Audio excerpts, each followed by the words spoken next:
All right, welcome back, guys. Welcome back to my channel. Yes, I'm here to give you update as to the petition that NFF wrote against DR Congo to FIFA.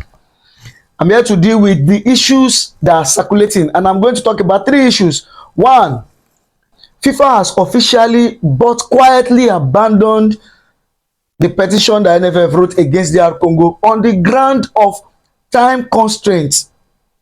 This information has been passed or communicated to NFF and DR Congo, but they are not to tell anybody. Two, the Congress of FIFA was compromised in reaching this decision. Three, who is going to take the slot of DR Congo? It sounds contradictory, right? Yeah. So let's dive into it as quick as possible. The first one, which is FIFA officially but quietly abandoned or dismissed the case of Nigeria because of time constraints.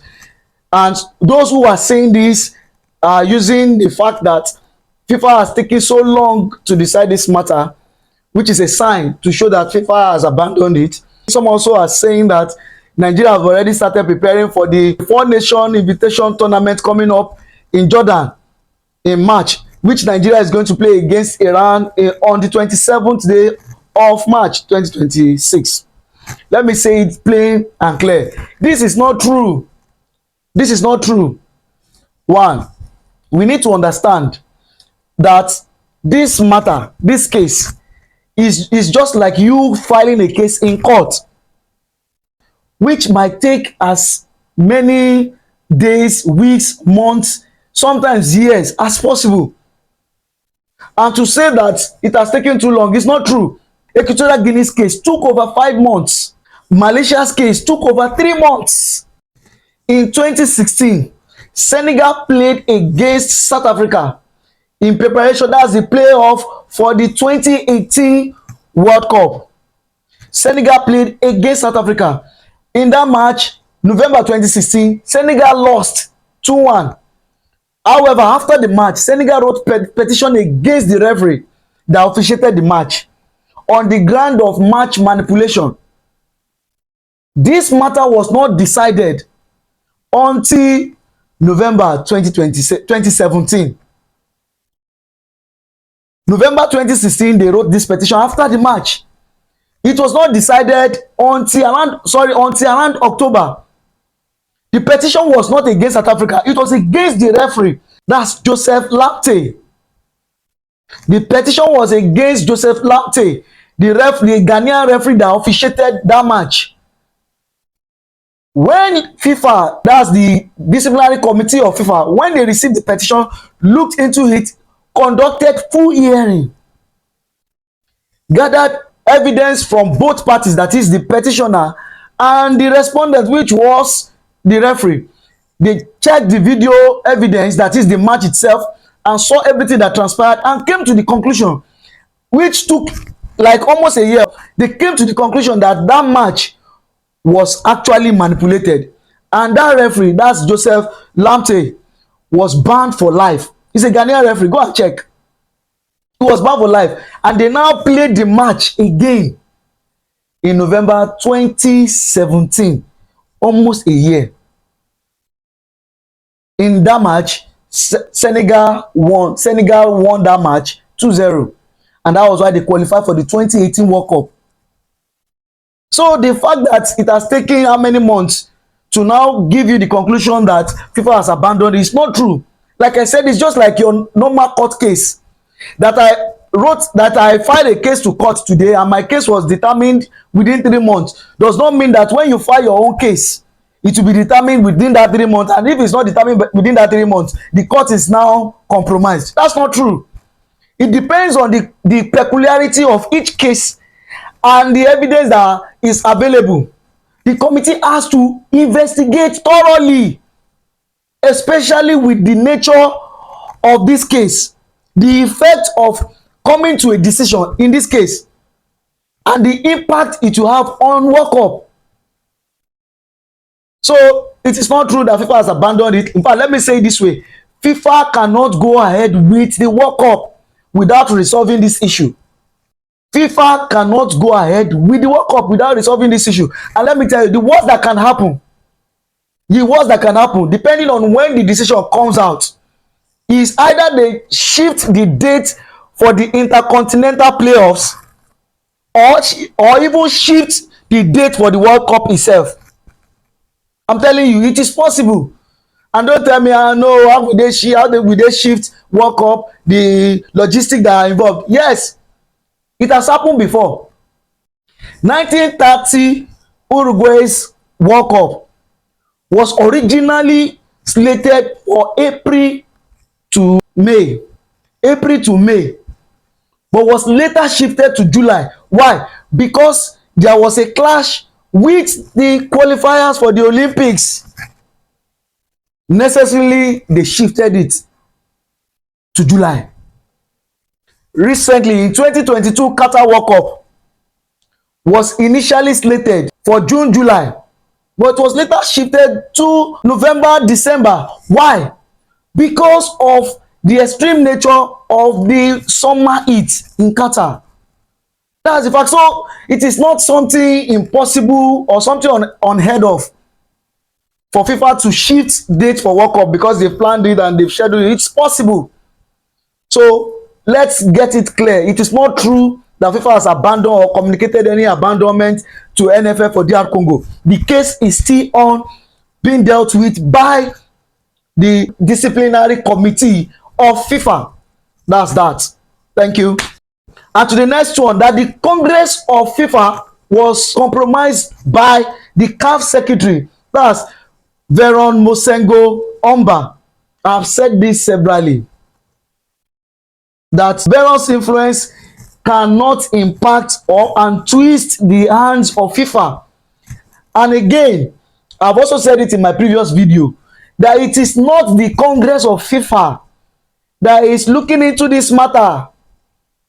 A lot of people talking about FIFA wants to decide this, FIFA wants to decide that, always have the mind or the thought that it is FIFA's president that sits in a congress like this and then raise the issue and everybody begin to vote. That's why they are saying that Mosengo has been compromising or bribing members from other states, other countries and all that.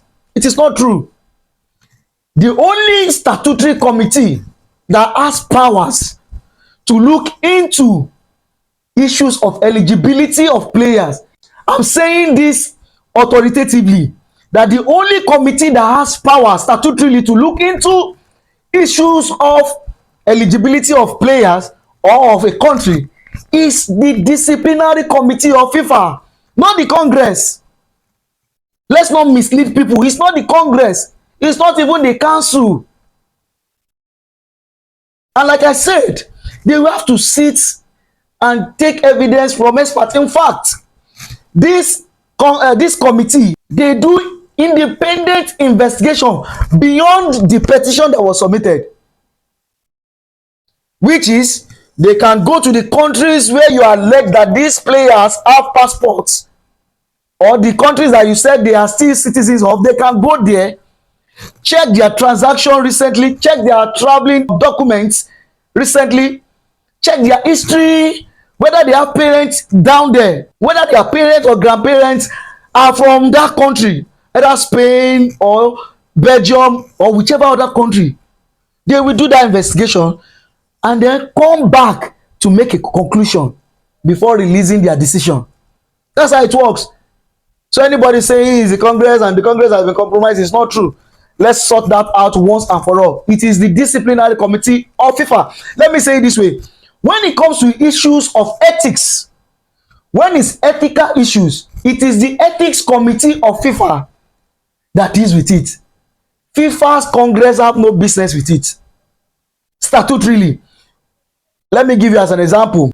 When there is a racial abuse allegation, it is an ethical issue, and it is the ethics committee of FIFA that will look into it.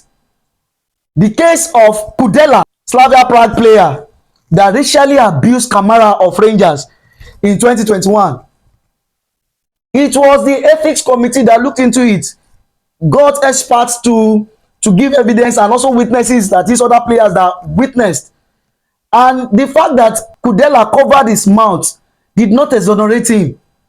When this expert, that is the motion, lip reading, and gesture experts, when they gave evidence that what they saw, the circumstances around what he did, tilted only to the fact that he racially abused Kamara. What did they do? FIFA handed, that's the ethics committee of FIFA, handed over 10-match ban to Kudela. And that is what will happen in this Vinicius Junior against Prestiani's case. It is the ethics committee of FIFA or any other committee that the FIFA president will appoint to work with the statutory committee. So that is the way it works. So let's leave it that way. Let nobody mislead you. That is the fact. And lastly, as to the issue of who takes the spot of DR Congo if eventually found guilty of fielding ineligible players, which definitely they will. Whether Nigeria will be the country to take the spot, like I said, and I will say it again, I am not sure. And let me tell you, nobody is sure.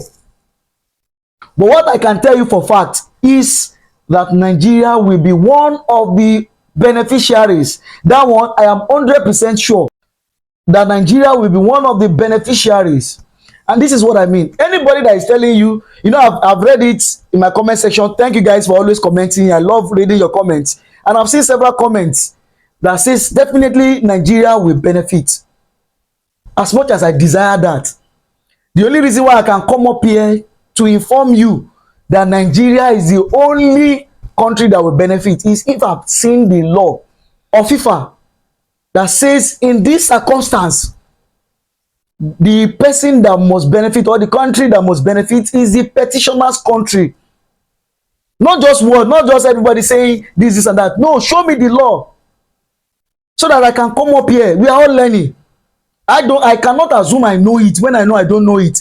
This fact, the ones I know, I told you. But this one, and that's why I said, I've said it severally, if you know any law that states that in this circumstance, the beneficiary of the punishment is the petitioner or the petitioner's country.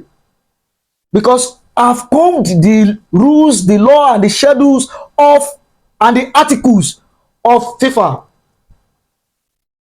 All I've seen is that if the country that you allege is found guilty of fielding eligible players, every country the players have played against, all the points they've gotten from those countries will be reversed. That's what I've seen. And saying that it is the country that wrote petition, even FIFA, that's the disciplinary committee of FIFA, can act ex officio. That is without your petition. When they have any suspicion or they are hinted about any breach of FIFA'S law, they can act on their own. For example, the case of Equatorial Guinea, Namibia did not write petition, but they benefited from it. It was Liberia and Namibia that got 3 points reversed. In the case of Malaysia, it was Anonymous that petitioned FIFA. Not any of the countries that benefited. Anonymous. FIFA cannot even pinpoint who wrote the petition. But this breach was hinted. FIFA was given the hint as to the breach of the law, as to fielding ineligible players. The disciplinary committee investigated, went to the countries that were alleged to get evidence, and they came to the conclusion that this was true against Malaysia. Cape Verde benefited, Singapore benefited, and Palestine benefited. All these 3 countries did not write petition, at least officially to the knowledge of FIFA, but they benefited.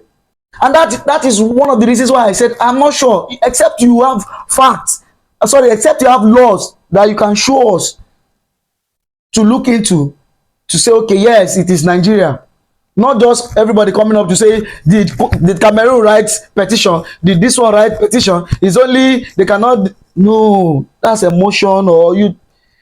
But one comment that I like is the comment of Victor Kobans 4147. I like his comment, and I hope that will be the position of law. I just hope he can cite for us a section or the schedule of the law that provides for what he wrote in the comment section, which is sound and brilliant. That FIFA treats continental playoffs as a mini competition, and that ineligible issues are resolved in favor of the runner-up if the winner is found guilty of fielding ineligible players. I wish that's the position. I wish. But if I can get the provision of law as to this particular argument and fact, then I will come up on this platform again to inform everybody. I just wish Victor can inform us about the source of this argument or his position on this. Then if I get it, I come up here to inform us. But for now, nobody knows.